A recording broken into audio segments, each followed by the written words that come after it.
Selamat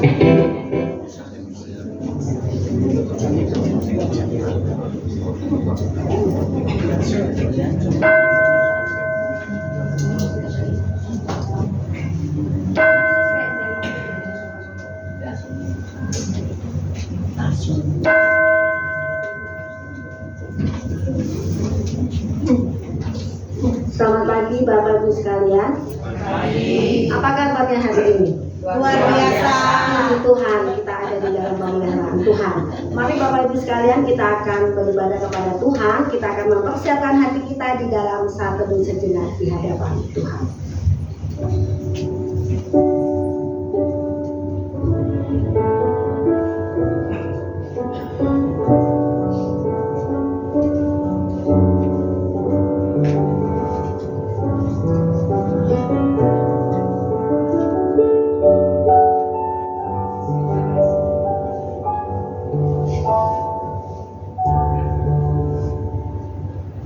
Mari kita bangkit berdiri, kita akan nyanyikan pujian mulia bagi namanya.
Jemaat sekalian, kita mengakui bahwa pertolongan ibadah kita dimulai di dalam, bahwa pertolongan kita ada di dalam nama Tuhan yang menjadikan langit dan bumi dan yang akan tetap setia memelihara ciptaannya untuk selama-lamanya. Amin.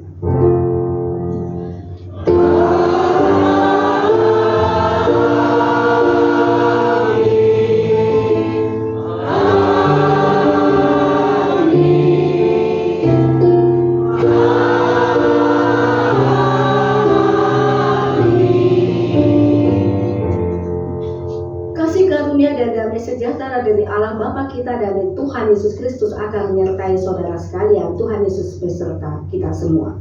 Dan bersama juga. Jemaat dipersilakan duduk. Kita akan membaca nas pembuka pada ibadah pada hari ini yang diambil di dalam kitab Kisah Para Rasul pasal yang ke-9 ayat 16, 15 dan 16. Demikianlah bunyinya.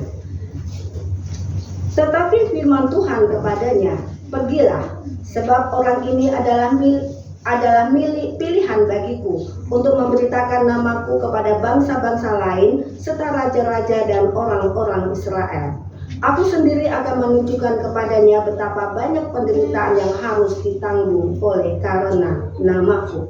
Kita akan nyanyikan pujian Sungguh Heran Penebusku.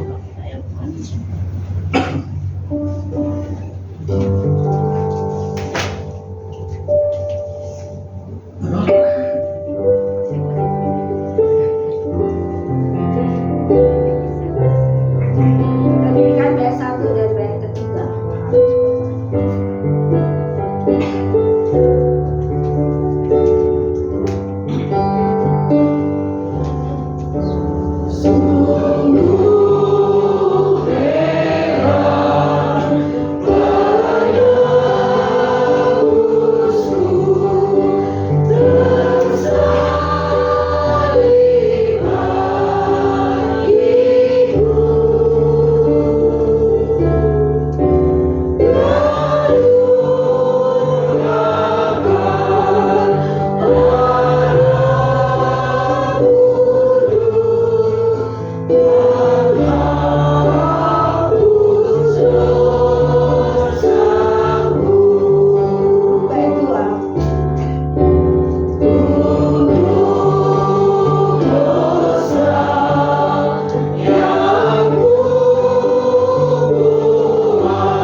Ketika kami menjalani kehidupan kami ya Tuhan,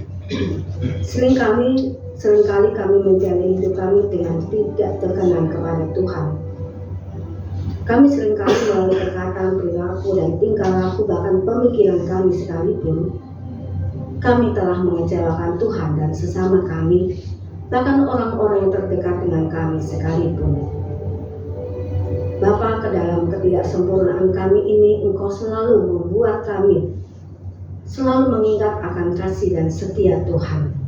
Sehingga pada hari ini ya Tuhan, kami sangat menyadari bahwa ketika kami memasuki rumah Tuhan, ada bagian dosa yang ada di dalam kehidupan kami yang belum kami akui.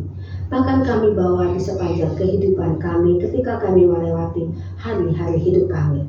Oleh sebab itu ya Tuhan, ampunilah akan segala dosa dan pelanggaran kami.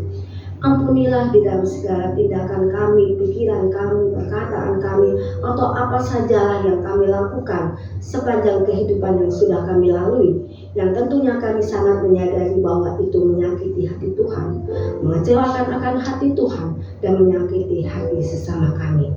Ampuni kami ya Tuhan, kuduskanlah dan layakkanlah kami. Jadikan kami baru seperti Engkau yang kehendaki dalam kehidupan kami. Dan biarlah di dalam kehidupan kami yang ke depan Tuhan, membuat hidup kami menjadi jauh lebih baik daripada kehidupan yang Engkau telah izinkan kami lalui.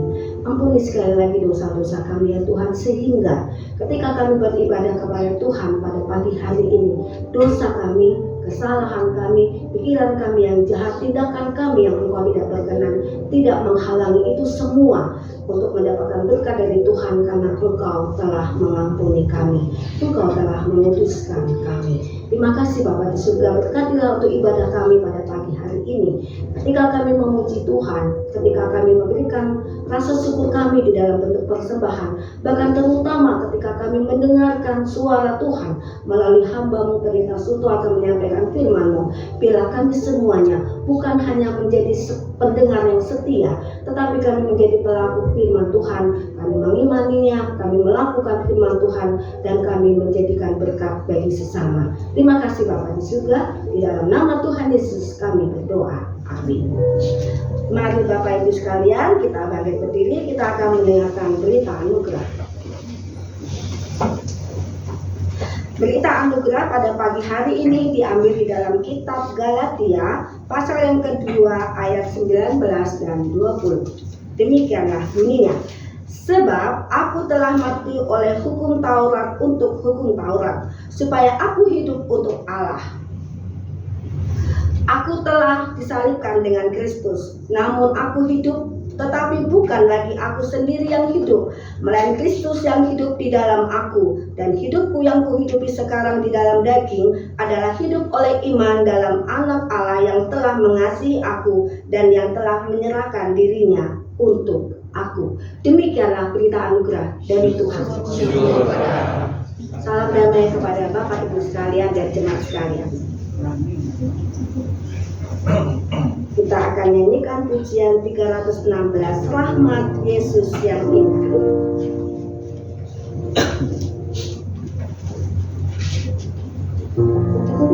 Kita nyanyi semangat ya Bapak Ibu, karena lagu ini cukup semangat ya.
Oke, kita mulai lagu yang pertama, bait yang pertama, Rahmat Tuhan. Yang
kita. Kita sebelum mendengar firman Tuhan pada pagi hari ini yang akan disampaikan oleh Pendeta Sultan, kita akan mendengarkan pujian dari White Lily. Nyanyi ya. Ini pinggir. Ya. Sini kamu mau lari di sini, dari situ sini. Oma, Kamu mau lari di oke. situ. Oma lewat dulu nanti. Siap ya. Tersandung mana salah ya, sini bisa goyang. Bisa goyang saja lah. Ya di sini.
Kembali pujiannya dari White Lily dan kita akan mendengarkan firman Tuhan yang akan disampaikan oleh Pendeta Suto.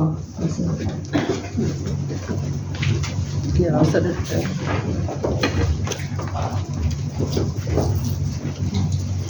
Mari kita akan masuk di dalam doa sebelum kita mendengar firman Tuhan pada pagi hari ini. Bapa surgawi, kami bersyukur pagi ini kembali kami mendapatkan anugerah dari Tuhan di dalam ibadah yang kami ikuti bersama-sama. Kami akan mendengar pemberitaan firman-Mu. Engkau berbicaralah kepada kami ya Tuhan, kami telah siap untuk mendengarkannya. Roh Kudus tolong kami, berikan kami pencerahan sehingga kami bisa mengerti apa yang kami dengar dan firman itu kami hidupi dalam kehidupan kami. Di dalam nama Tuhan Yesus kami panjatkan doa kami. Amin. Mari kita akan buka bersama-sama Alkitab kita pada pagi hari ini. Kita akan membuka di dalam surat Filipi pasal yang pertama. Surat Filipi pasal yang pertama, ayat yang ke-20 sampai ayat yang ke-26. Ayat ini. Udah dapat? Filipi pasal 1 ayat 20 sampai ayat yang ke-26. Saya akan membacakan untuk kita mendengarkannya bersama-sama.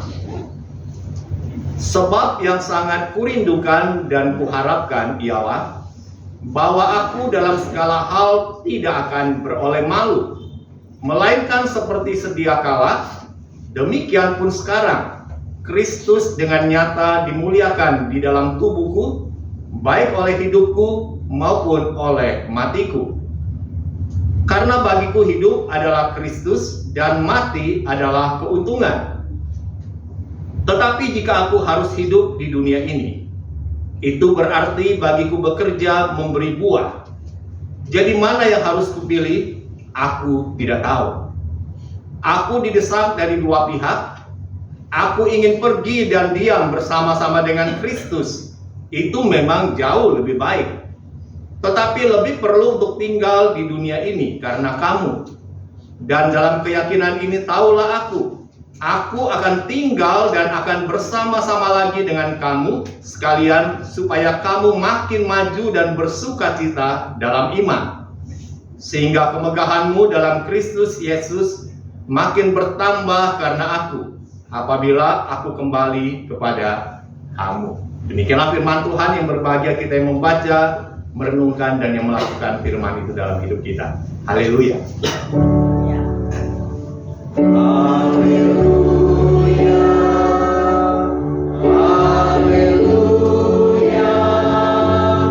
Haleluya.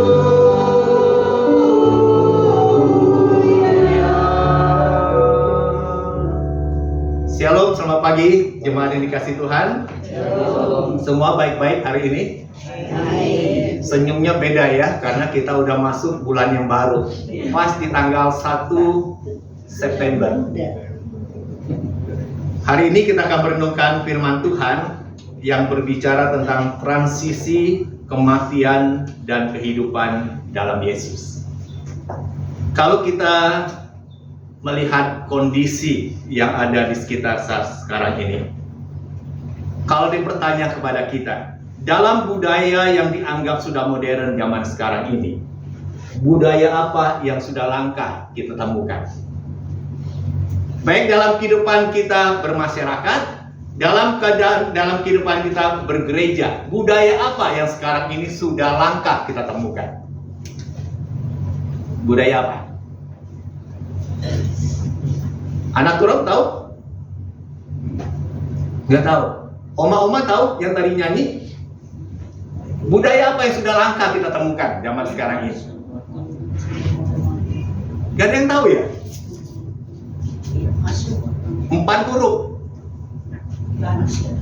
yaitu budaya malu. Itu langka sekarang ini.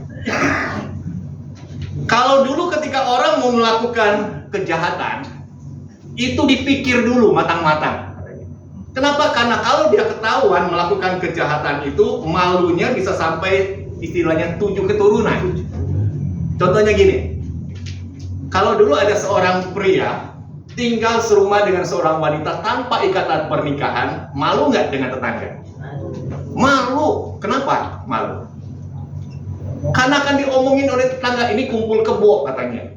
Ya, kebo jantan, kebo betina kumpul sama-sama di rumah yang sama, tinggal bareng-bareng tanpa ikatan pernikahan, akan jadi bahan perbunjingan tetangga. Malu. Dulu kita ingat ya, pada waktu kita masih sekolah, kalau misalnya dapat nilai, kita mengikuti ulangan lalu dapat nilainya jelek, malu nggak? Malu tuh. Kalau tanya orang nilaimu berapa? Nggak boleh tahu deh. Kenapa? Karena nilainya jelek. Kita malu ketika kita ungkapkan nilai saya seperti ini, kita malu. Apalagi kalau sampai tidak naik kelas. Malunya itu, susah dilukiskan, ya. Malu. Kemudian kalau misalnya ada seorang yang kedapatan melakukan tindak kejahatan lalu dipenjara, keluarganya malu nggak? Jadi kalau saya ingat sekali, kalau ada seorang yang dipenjara, itu keluarganya itu istilahnya udah di blacklist.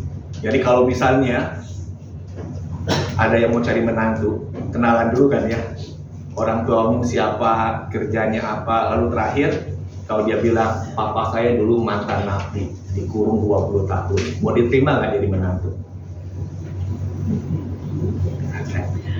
Kenapa? Karena dia mantan napi, narapidana. Malu.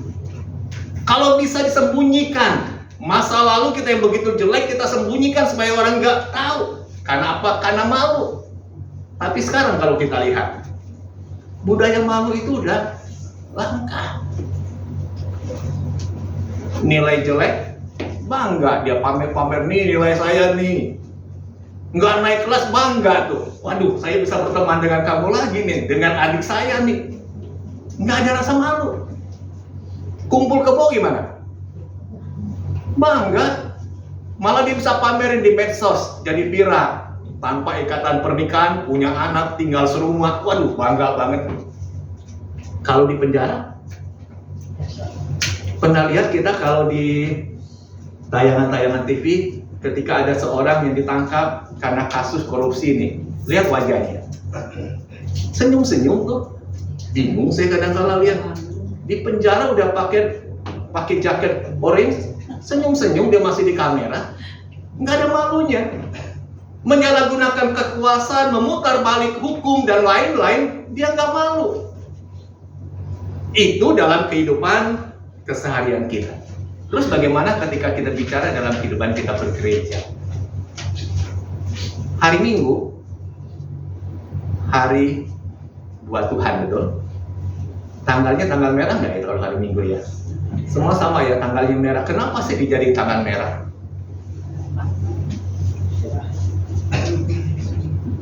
Itu kan sebetulnya tanggal merah kan berarti tanggal libur ya, sebetulnya yang merah, hari libur. Hari Minggu kita dikenal sebagai umat Tuhan, sebagai orang-orang Kristen. Hari Minggu kita harus datang ibadah di gereja.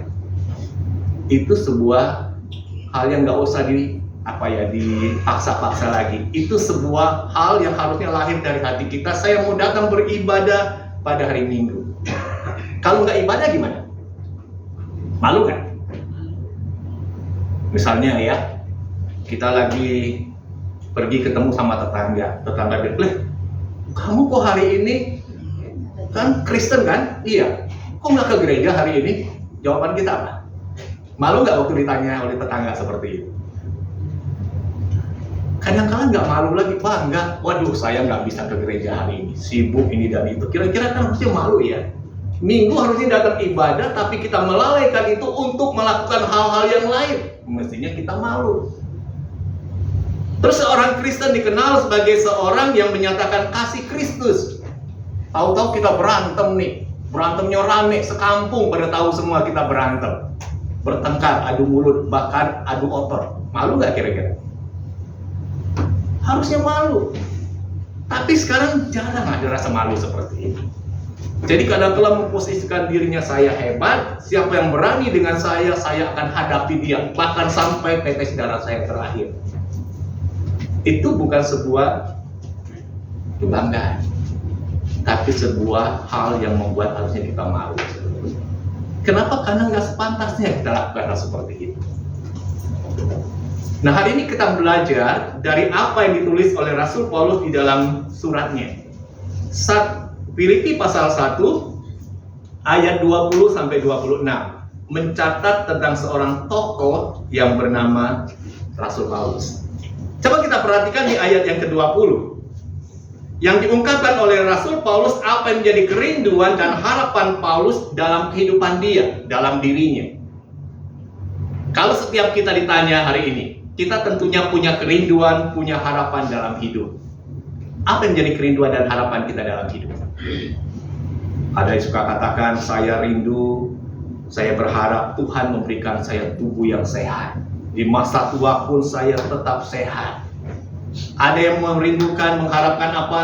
Saya mengharapkan dan merindukan anak-anak saya menjadi anak-anak yang berhasil, yang sukses dalam hidupnya, dan lain-lain. Tetapi kita akan belajar apa yang menjadi kerinduan dan harapan Paulus bagi dirinya. Kita lihat di ayat yang ke-20, apa yang dikatakan di sana.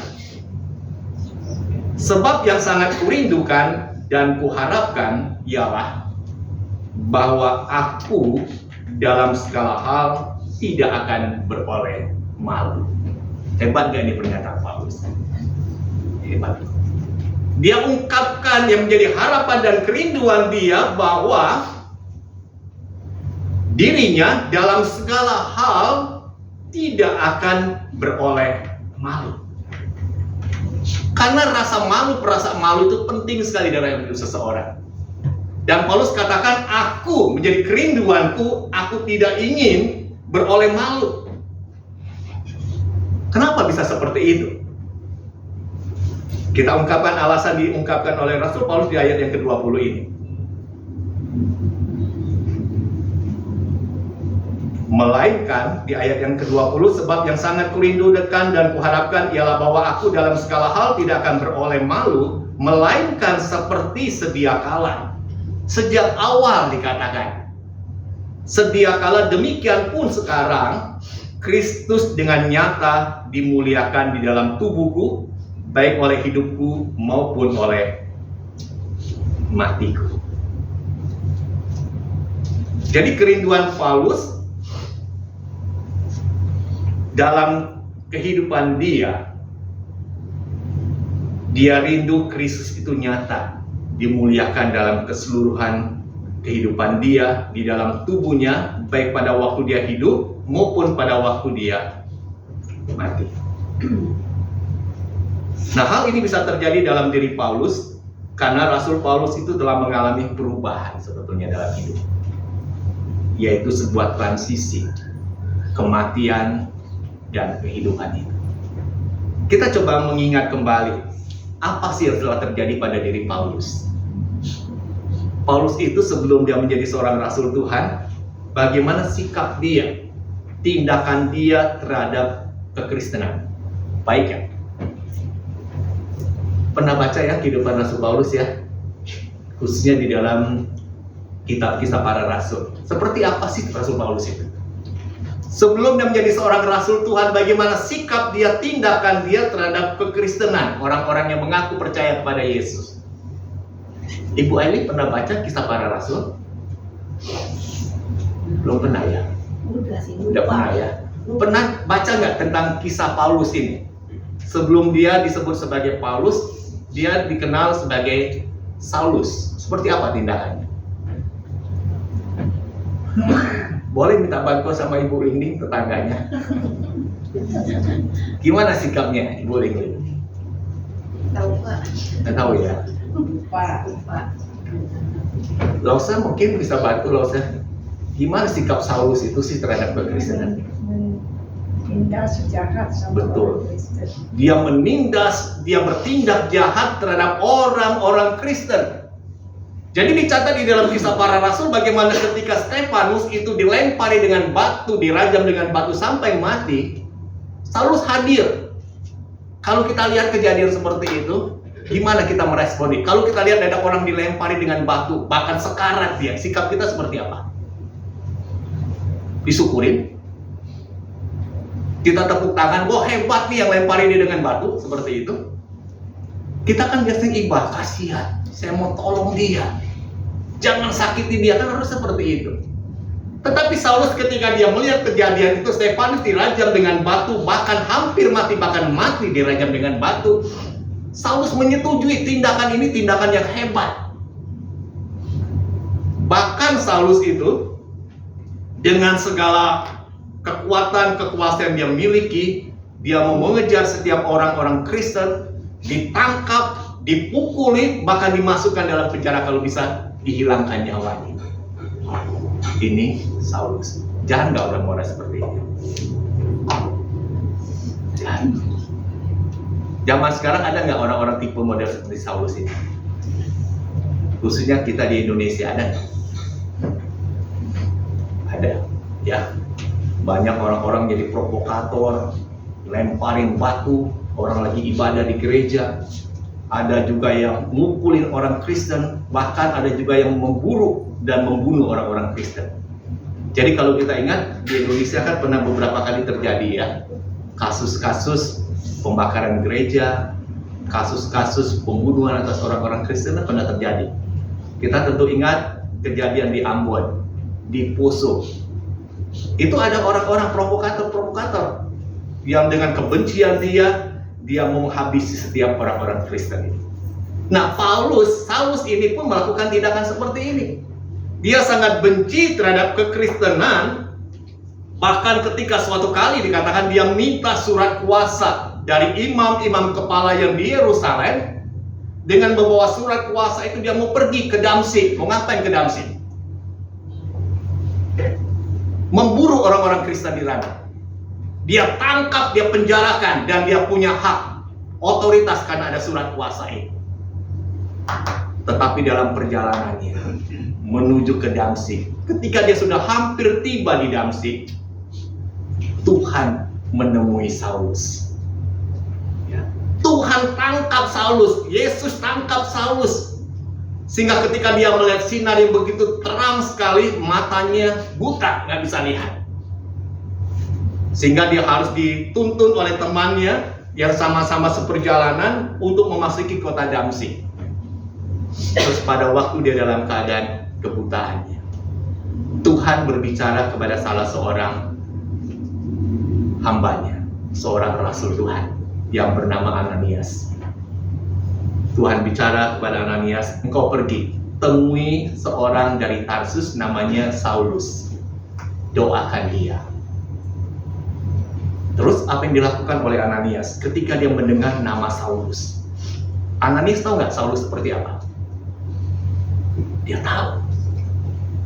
Dia komplain kepada Tuhan, Tuhan, apa nggak salah Tuhan sebutkan nama Saulus itu untuk aku datang mendoakan dia? Karena aku telah dengar bagaimana jahatnya dia terhadap orang-orang Kristen. Dia nggak segan-segan membunuh orang-orang Kristen. Sekarang aku disuruh berjumpa dengan dia, berarti aku menyodorkan diri untuk juga dianiaya oleh dia.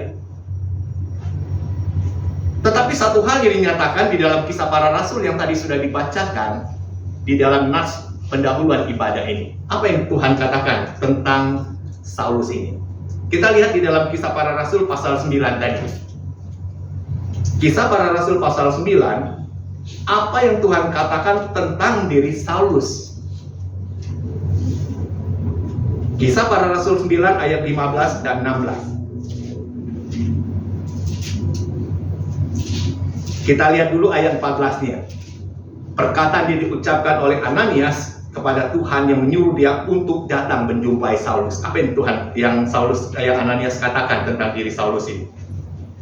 Dan ia datang kemari dengan kuasa penuh dari imam-imam kepala untuk menangkap semua orang yang memanggil namamu. Jawaban Tuhan sungguh luar biasa, ayat 15-16. Apa yang Tuhan katakan? Tetapi firman Tuhan kepadanya, pergilah, sebab orang ini adalah alat pilihan bagiku untuk memberitakan namaku kepada bangsa-bangsa lain, serta raja-raja dan orang-orang Israel. Aku sendiri akan menunjukkan kepadanya betapa banyak penderitaan yang harus ditanggung, yang harus ia tanggung oleh karena namaku. Orang memandang Saulus, ini udah gak ada harapan, dia jahat terhadap Kristen. Tapi Tuhan katakan apa? Orang ini alat pilihanku. Wow, hebat ya. Kadang-kadang Tuhan itu bekerja dalam diri seseorang, memanggil seseorang.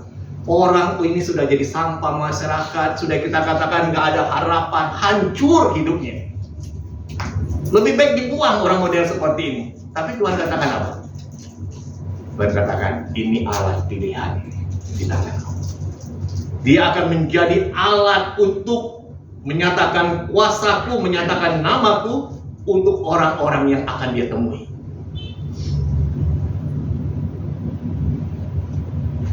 Jadi ketika Saulus ditangkap oleh Tuhan, dia mengalami sebuah pertobatan. Dan pertobatan Saulus ini, pertobatan yang kadang-kadang gak bisa diterima oleh orang-orang Kristen pada masa ini. Mereka curiga, jangan-jangan ini pertobatan palsu.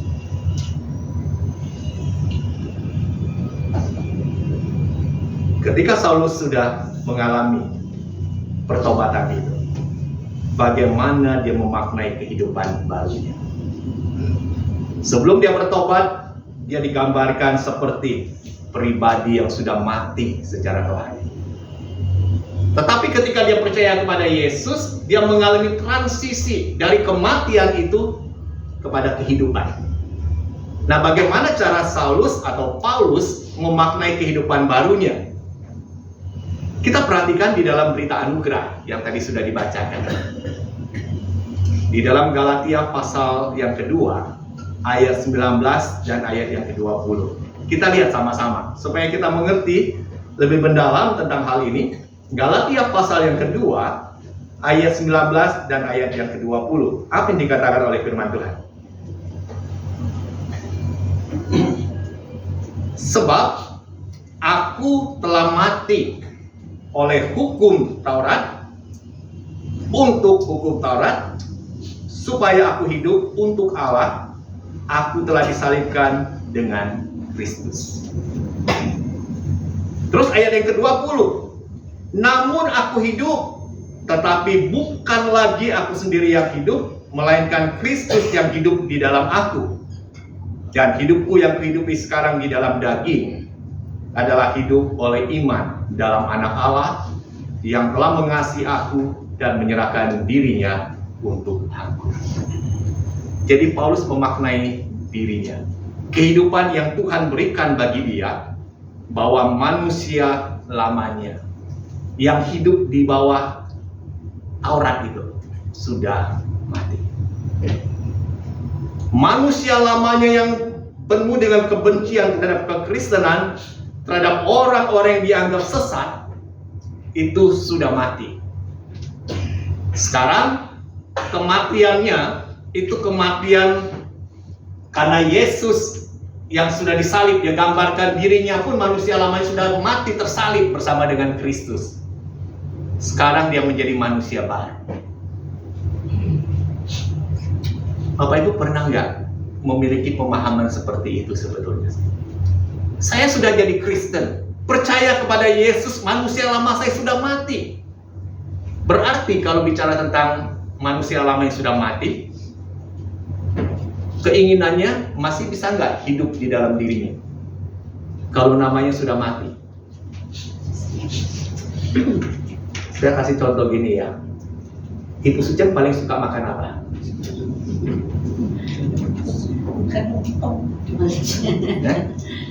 Biasa makan nasi lah. Oh, selain nasi putih doang suka.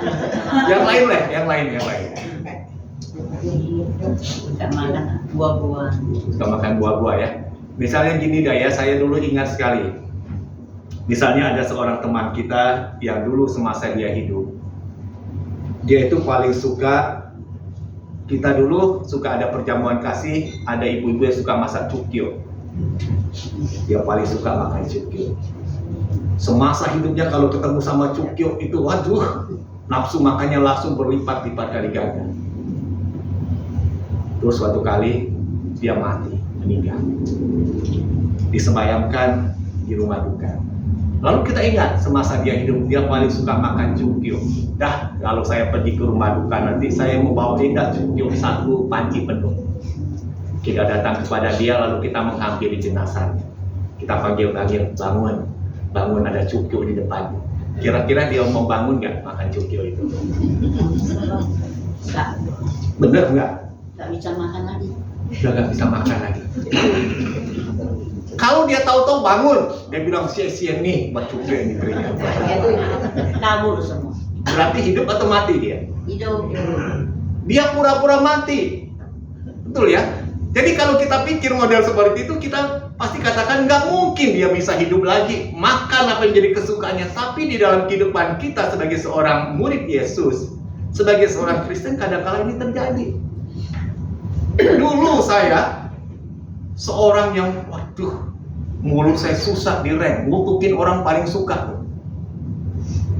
Tapi ketika dia percaya Yesus, dia jadi seorang Kristen, mulutnya tetap aja ngutukin orang. Aneh nggak ya? Aneh. Kenapa? Karena manusia lamanya sudah mati. Harusnya sikap perbuatan seperti itu kebiasaan dia pada waktu dia menjadi manusia lama yang berdosa, harusnya sudah tidak ada lagi. Dia hidup sebagai manusia baru. Nah, Rasul Paulus lukiskan tentang dirinya. Dulu aku penganiaya jemaat. Aku sangat benci terhadap orang-orang Kristen. Tapi sekarang itu sudah mati. Sudah disalibkan bersama dengan Kristus. Aku sekarang menjadi manusia baru. Dari kematian dia menuju kepada kehidupan itu, hidup yang baru. Apa yang dilakukan oleh Paulus di dalam kehidupan barunya? Dia hidup di dalam iman kepada anak Allah itu. Anak Allah yang begitu mengasihi dirinya, bahkan dia menyerahkan seluruh kehidupan dia untuk apa? Memberitakan Kristus yang begitu mengasihi dia. Sehingga dia rela lakukan apapun dalam sepanjang kehidupan dia untuk nama Yesus dimuliakan.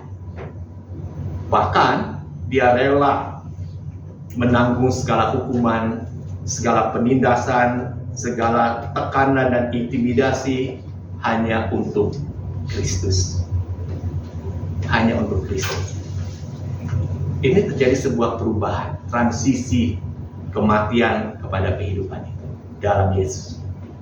Nggak tahu dalam diri kita ngalami nggak kondisi seperti ini? Ngalami? Atau tetap sama? Manusia lama percaya Yesus tetap aja manusia lama plus lagi, malah lebih jahat lagi tuh. Hati-hati loh. Jangan kita anggap ini hal yang sepele, dan kadang-kala kekristenan itu bisa menjadi batu sandungan dalam keluarga. Jadi anggota keluarga yang belum percaya pada Yesus, dia lihat cara hidup kita. Dulu kamu sebelum jadi Kristen buruk banget sikapmu seperti, tapi setelah kau jadi Kristen, kok malah tambah buruk ya? Orang tertarik nggak untuk mengikuti jejak iman kita? Dan malah kita akan diledekin, ya. Malah kita akan diperolok-olok iman percaya kita kepada Kristus. Sebaliknya, kalau kita mengalami perubahan itu, yang semula kita bersikap buruk dalam kata-kata, dalam perbuatan kita, tapi ketika kita percaya Yesus, kita mengalami perubahan itu. Kata-kata kita menjadi berkat buat orang-orang kita ajak bicara. Sikap kita mengalami perubahan. Wah, orang akan terkagum-kagum, dan orang akan tertarik untuk mengikuti jejak iman kita yang sama. Coba Bapak Ibu renungkan untuk apa yang saya katakan. Kita mungkin ketika kita bertobat, percaya Yesus dari kalangan keluarga yang bukan keluarga Kristen. Mungkin kita sendiri yang dipanggil oleh Tuhan menjadi seorang Kristen. Ingatlah ketika kita dipanggil menjadi seorang Kristen, ditempatkan di lingkungan keluarga kita yang belum percaya kepada Yesus, kita menjadi saksi melalui apa? Kehidupan kita yang sudah diubah. Transisi dari kematian kepada kehidupan itu nampak dalam hidup kita. Sehingga pernyataan yang Paulus ungkapkan yang menjadi semboyan dalam hidupnya, kita perhatikan di dalam Filipi pasal yang pertama tadi. Apa yang menjadi semboyan dalam kehidupan Rasul Paulus? Kita lihat di dalam ayat yang ke-21. Karena bagiku hidup adalah Kristus dan mati adalah keuntungan. Hebat ya ini pengakuannya ya, semboyan hidupnya. Hidup adalah Kristus dan mati adalah keuntungan. Jadi bagi Paulus, kalau aku hidup untuk Kristus. Orang yang hidup untuk Kristus, orang yang melakukan apa dalam hidupnya? Ini diungkapkan oleh Paulus, kalau dia hidup adalah Kristus, dia mau melakukan apa dalam kehidupan yang masih Tuhan berikan bagi dia. Kita perhatikan di ayat selanjutnya. Ayat yang ke-22. Tetapi jika aku harus hidup di dunia ini, itu berarti bagiku senang-senang jalan-jalan, pelesiran ke luar negeri, dalam negeri, atau datang ke pesta, makan yang enak. Itu tujuan kita hidup. minta sanjungan orang, dipuji-puji orang, itu tujuan hidup kita? Apa tujuan hidup kita sih sebetulnya? Kita belajar dalam diri Paulus. Kalau aku harus hidup di dunia ini berarti bagiku bekerja. Bekerja untuk apa? Memberi buah. Kita bekerja bukan untuk ngumpulin harta terus buat kita. Bukan. Paulus katakan, aku hidup di dalam dunia ini, aku harus bekerja memberi buah. Buah seperti apa yang mau dihasilkan dalam kehidupan Paulus? Buah jiwa-jiwa yang boleh dia bawa, dia persembahkan di hadapan Tuhan. Sehingga kalau kita baca perjalanan hidup Paulus ketika dia sudah percaya kepada Yesus, sudah mengalami transisi dari kematian kepada kehidupan, dia begitu getol sekali, semangat, menggebu-gebu untuk memberitakan Injil itu. Bahkan kalau kita membaca di dalam Kisah Para Rasul, Rasul Paulus, rasul yang begitu giat, dia memberitakan Injil bukan hanya lintas daerah, lintas negara, bahkan lintas benua. Dari benua Asia sampai dia menyeberang ke benua Eropa. Hebat gak ini? Kalau zaman sekarang nggak aneh, betul? Gampang kan ya nyebrang ya dari Asia ke Eropa? Gampang nggak? Gampang, pakai pesawat. Zaman dulu ada nggak? Belum ada. Dia harus berjalan kaki, dia harus mungkin naik kapal laut yang waktunya lama. Tapi dia rela lakukan itu. Dia harus mengalami kondisi sulit, mengalami aniaya, mengalami keadaan-keadaan yang tidak mudah untuk dia lakukan. Mara bahaya senantiasa membayangi dia, tetapi dia rela terobos itu semua. Untuk apa? Memenangkan jiwa. Memberitakan nama Yesus supaya jiwa-jiwa yang mendengar boleh dibawa kepada Tuhan. Ini yang dilakukan oleh Paulus. Lalu ketika orang itu sudah bertobat, sudah percaya kepada Yesus, apakah titik sampai di sana? Ya. Kita lihat kelanjutan dari apa yang menjadi karya Paulus di dalam kehidupan yang masih Tuhan berikan bagi dia. Coba kita lihat di dalam ayat yang ke 25. Ayat 25 dikatakan apa? Dan dalam keyakinan ini tahulah aku akan tinggal dan akan bersama-sama lagi dengan kamu sekalian, supaya kamu makin maju dan bersukacita dalam iman. Bukan hanya sebatas orang ini percaya Yesus selesai, enggak. Semakin maju dan semakin bersukacita dalam iman kepada Kristus. Saya kadang-kadang bertanya kepada diri saya sendiri. Setelah sekian tahun saya menanggapi panggilan Tuhan atas diri saya menjadi seorang hamba Tuhan, saya sempat bertanya, jemaat-jemaat yang selama ini saya selalu layani, apakah semakin bertambah maju dalam imannya atau tidak? Atau tetap menjadi jemaat-jemaat yang kekanak-kanakan? Saya berharap nggak terjadi seperti itu. Hamba Tuhan yang melayani memiliki sebuah kerinduan, jemaat yang dia layani semakin hari semakin bertumbuh dalam iman kepada Kristus, semakin dewasa di dalam iman percayanya, bukan semakin kekanak-kanakan. Dan inilah tujuan dari kehidupan Paulus yang Tuhan masih berikan bagi dia, karena bagi dia hidup adalah Kristus, dan hidup yang dia dapatkan dari Kristus dia mau pakai untuk bekerja, memberi buah. Buah apa? Buah-buah pertobatan bagi setiap jiwa-jiwa yang dia layani. Dan jiwa-jiwa ini boleh terus bertumbuh semakin hari semakin maju dalam iman percaya. Jadi saya berharap jemaat-jemaat yang ada di gereja ini semakin bertumbuhlah dalam iman percaya, ya, semakin dewasa dalam iman percaya kita kepada Kristus. Bukan lagi kita seperti anak-anak yang maunya minum susu terus, maunya harusnya belajar makan makanan yang keras, ya, makanan keras. Kenapa? Karena kita menjalani hidup di tengah-tengah dunia yang semakin hari semakin berat tantangannya. Kalau kita maunya terus didinamobokan dengan minum susu yang lembek-lembek, waduh, kalau mengalami kondisi yang sulit dalam hidup, kita akan gampang untuk dikalahkan.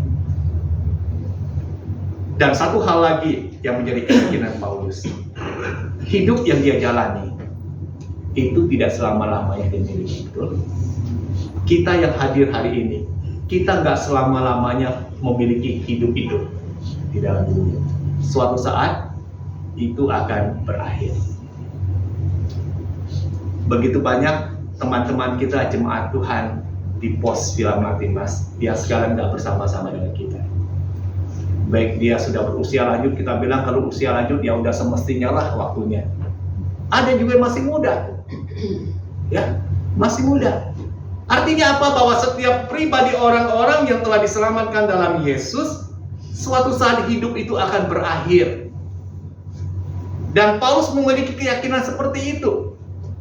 Sehingga kita perhatikan kembali di dalam Filipi pasal yang pertama tadi. Dia singgung di ayat yang ke-20. Sebab yang sangat kurindukan dan kuharapkan ialah bahwa aku dalam segala hal tidak akan beroleh malu, demikian seperti sedia kala. Demikian juga sekarang, Kristus dengan nyata dimuliakan di dalam tubuhku, baik oleh hidupku maupun oleh matiku. Orang seperti Paulus saja, dia tahu betul bahwa dia akan mengalami yang namanya kematian hidup. Kita semua akan mengalami nggak ya? Benar. Siapa di sini yakin nggak akan mati-mati? Ada? Nggak ada seorang. Kita akan mengalami yang namanya kematian itu. Bagaimana kita memaknai yang namanya kematian? Paulus memaknai kematian itu adalah sebuah keuntungan. Kematian bagi orang yang ada di dalam Yesus itu menjadi sebuah keuntungan. Kenapa menjadi keuntungan? Karena kita akan berjumpa Sang Juru Selamat kita, Yesus Kristus, yang menjanjikan bagi kita orang percaya keselamatan hidup kekal di rumah Bapa. Kalau disuruh pilih, mau pilih yang mana? Tetap hidup di dunia atau kita meninggalkan dunia kembali ke rumah Bapa? Maunya yang mana? Enak rumah Bapa ya sebetulnya ya. Jadi kalau Paulus katakan aku tinggal di rumah Bapa, itu menjadi satu hal yang menjadi kerinduan bagi dia, keuntungan. Ngapain capek-capek lagi menghadapi kesulitan dalam dunia? Enak tinggal di rumah Bapa, nggak alami sakit lagi, nggak perlu belelah-lelah bekerja keras banting tulang, nggak perlu meneteskan air mata bergumul dengan masalah-masalah kehidupan. Enak tinggal di rumah Bapa selama-lamanya. Tapi kan kita nggak bisa maksa Tuhan untuk cepat-cepat panggil kita pulang, betul? Ada di sini yang pernah paksa Tuhan, Tuhan saya mau cepat-cepat pulang dah. Ada? Jangan paksa Tuhan. Setiap kita ada waktu masing-masing untuk dipanggil pulang. Ya, ada waktunya. Tinggal kita harus persiapkan diri betul-betul. Aku masih diberikan kesempatan hidup. Aku harus bekerja, memberi buah. Sehingga pada waktu aku harus meninggalkan dunia ini, berjumpa dengan Sang Juru Selamatku, menjadi saat yang paling berbahagia bagi kita. Jadi hari ini biarlah kita kembali memaknai akan kehidupan kita di tengah-tengah dunia ini. Sudahkah kita sebagai seorang Kristen mengalami transisi kematian dan kehidupan itu dalam Kristus? Manusia lama kita sudah mati, tersalib bersama Kristus. Kita dibangkitkan menjadi manusia baru yang hidup di dalam Kristus. Dalam iman kita kepada Kristus, untuk apa? Menghasilkan buah. Hidup yang menjadi berkat bagi banyak orang. Sampai kapan selesainya? Sampai kita menghembuskan napas kita yang terakhir. Pernahkah kita membayangkan gini? Waktu kita menghembuskan napas terakhir, lalu kita dibaringkan, diletakkan di peti jenazah. Orang yang hadir dalam ibadah penghiburan, orang berucap apa tentang kehidupan kita? Pernah nggak terpikir? Sekali waktu perlu kita renungkan. Orang ngomongin apa sih saya ketika saya sudah tidak berdaya ada di peti mati? Wah, hidupnya jadi berkat. Aku dibangunkan, imanku kembali. Aku memaknai hidup yang berarti dengan kehadiran Dia dalam hidup.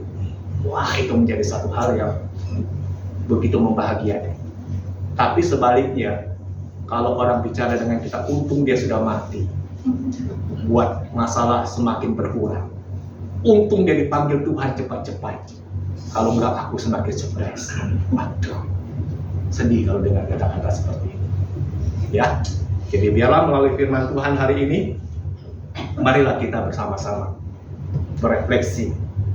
Sudahkah kita mengalami transisi ini? Kematian manusia lama kita menuju kepada kehidupan manusia baru dalam Yesus. Hidup yang menjadi berkat bagi sesama. Amin. Firman Tuhan, kita mengambil waktu teduh dan kita akan masuk di dalam siapa kita.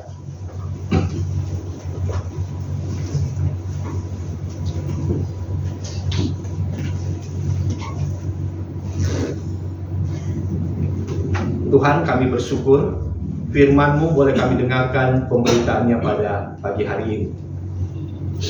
Biarlah kami boleh memaknai kembali akan kehidupan kami. Seperti Rasul Paulus memaknai kembali akan panggilan dirinya. Dia telah mengalami transisi kematian dan kehidupan dalam Kristus. Manusia lamanya yang dibelenggu, yang dikuasai oleh dosa, telah mati tersalib bersama dengan Yesus. Dan dia dibangkitkan menjadi manusia baru yang bekerja hidup di dunia ini untuk menghasilkan buah, yaitu membawa jiwa-jiwa yang bertobat kepada Kristus. Tuhan, kami boleh kembali berefleksi buat diri kami masing-masing. Apakah kami yang sudah menjadi seorang Kristen telah mengalami transisi kematian dan kehidupan itu? Kalau kami yakin bahwa manusia lama kami sudah mati, kami hidup sebagai manusia baru, ciptaan baru dalam Yesus, maka hidup kami hidup yang boleh mendatangkan berkat, yang menghasilkan buah pertobatan itu. Tuhan, Kau menilik akan setiap pribadi kami yang hari ini hadir di rumah Tuhan. Apapun menjadi beban pergumulan yang sedang kami alami, tidak membuat kami menyalahkan Tuhan, tidak membuat kami kecewa pada Tuhan. Tetapi segala hal perkara itu Tuhan izinkan kami alami, karena ada maksud dan rencana Tuhan yang indah bagi kami. Untuk itu Tuhan, kami berdoa bagi jemaat-Mu yang sekarang sedang bergumul untuk kelemahan tubuh, sakit penyakit yang sedang diderita. Biarlah Tuhan yang beranugerah meneguhkan iman percaya, bahkan Engkau beranugerah untuk menyatakan mujizat-Mu, sehingga kesembuhan dan pemulihan itu boleh terjadi dan dialami. Kami juga mau menyerahkan untuk kehidupan kami di dalam kami berelasi, baik dalam lingkungan keluarga kami, lingkungan kami bergereja, lingkungan kami bermasyarakat. Biarlah kami juga boleh menunjukkan kehidupan manusia baru itu. Hidup yang boleh mendatangkan berkat, membangun, yang boleh menguatkan dan saling menegur, saling menghiburkan, dan saling memberikan semangat. Tuhan, kami serahkan untuk kehidupan kami bergereja di tempat ini. Biarlah Engkau akan terus pimpin kami, ikat kami dengan tali kasih-Mu, sehingga satu dengan yang lain boleh terbina hubungan yang baik, kerjasama yang baik untuk bersama-sama melayani Tuhan, memajukan akan gereja di mana Tuhan telah percayakan bagi kami di dalam. Kami serahkan untuk beberapa rencana-rencana ke depan yang akan kami jalankan dalam gereja-Mu di tempat ini. Kami juga mau mendoakan ya Tuhan untuk ibadah emeritasi Pendeta Simon Stevili yang akan dilaksanakan di tanggal 15 September mendatang. Biarlah kiranya Tuhan yang menolong dalam persiapan dan juga pelaksanaannya, sehingga boleh berjalan dengan baik, dan juga kesiapan khususnya untuk Pendeta Simon Stevili bersama dengan keluarga ketika sudah memasuki masa emeritasi. Mereka boleh tetap berkarya di tengah-tengah dunia ini untuk menjadi berkat dimanapun Tuhan tempatkan mereka. Dan juga terus mendoakan bangsa dan negara kami Indonesia. Di tengah skala dinamika yang terjadi di dalamnya, khususnya dalam persiapan dan pelaksanaan peralihan kekuasaan di bulan Oktober mendatang, biarlah kiranya Tuhan menolong, semuanya boleh berjalan dengan kondusif, dan pemerintahan yang baru yang akan dibentuk, itu boleh melanjutkan di dalam membangun bangsa ini. Berkati dalam persiapan dan pelaksanaan pilkada, khususnya kami yang tinggal di Banten, di Tangerang Selatan.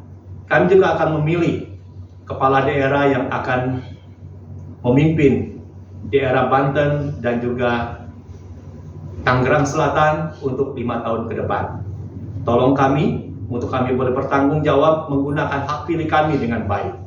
Terima kasih Bapa, ini doa syafaat kami yang kami panjatkan di dalam nama Tuhan Yesus, dan kami akan menyempurnakan syafaat ini dengan doa yang Yesus telah ajarkan bagi kami.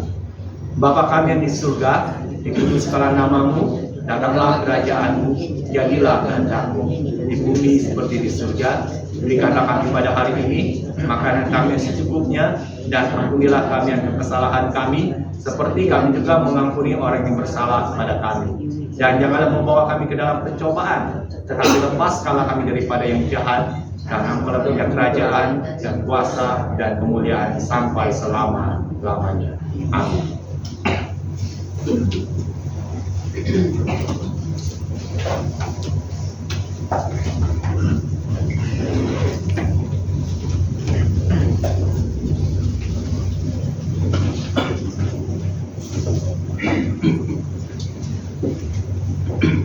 Marilah kita bersama dengan umat Allah di masa lalu, masa kini, dan masa depan, mengingat pengakuan pada baptisan kita menurut pengakuan iman Rasul.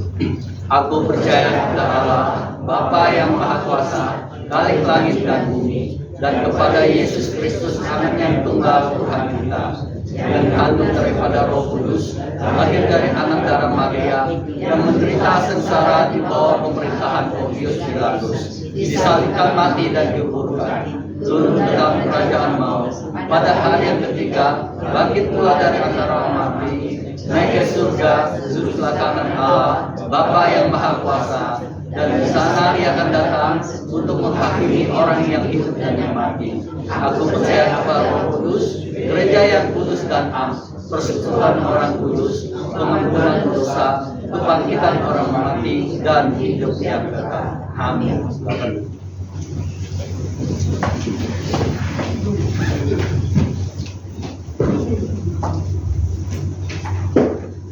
Jemaat sekalian, kita akan mempersiapkan hati kita untuk memberikan persembahan.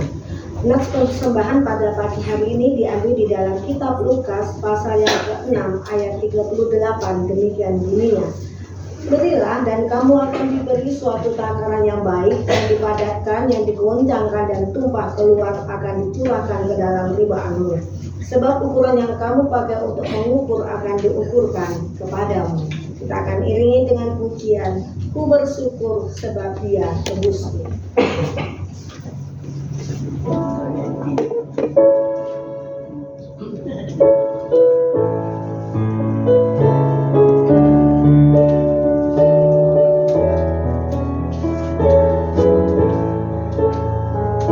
Bersyukur ya Tuhan.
Kita akan masuk dalam doa bersama. Kita bangkit berdiri sama-sama. Kami bersyukur kepadamu ya Tuhan untuk pagi ini. Di dalam segala jeli lelah kami mencari berkat Tuhan, kami mendapatkan di dalam usaha kami bekerja. Kami bersyukur kalau hari ini Engkau telah mengingatkan kami bagaimana kami harus menyatakan rasa syukur kami kepada Tuhan yang telah memberkati kehidupan kami, pekerjaan kami, dan usaha kami. Kami bersyukur untuk persembahan pada pagi hari ini. Berkatilah persembahan kami ya Tuhan. Berikan kepada majelis pengurus untuk diberikan hikmat yang daripada Tuhan di dalam mengelola keuangan gereja ini yang kami yakin dapat dipergunakan dengan sebaik-baiknya bagi pekerjaan Tuhan di gereja Tuhan. Lalu kami berdoa Tuhan memberkati kehidupan kami di dalam kehidupan kami yang selanjutnya supaya kami boleh terus bersyukur atas segala kebaikan dan kemurahan Tuhan dalam hidup kami. Terima kasih buat persembahan hari ini Tuhan. Di dalam nama Tuhan Yesus kami bersyukur. Amin. Bapak Ibu, kita akan mengakhiri ibadah kita dengan pujian. Hidupku bukannya aku lagi.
Jemaat yang dikasih oleh Tuhan, arahkanlah hatimu kepada Tuhan.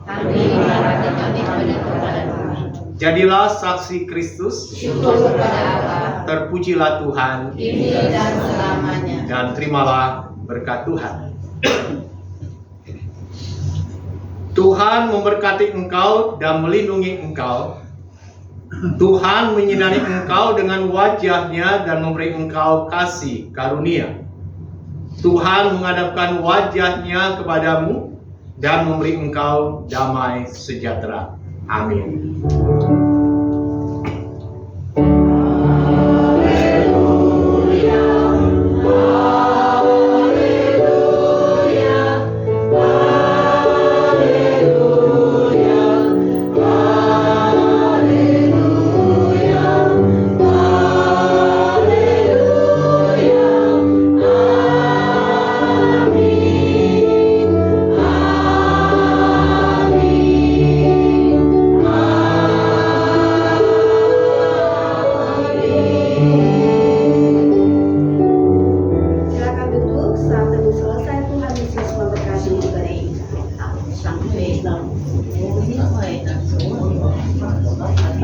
Kita keluar, kita nyanyikan lagu Dalam Yesus Kita Bersaudara, ya. Kita memberikan salam kepada kiri kanan dan belakang.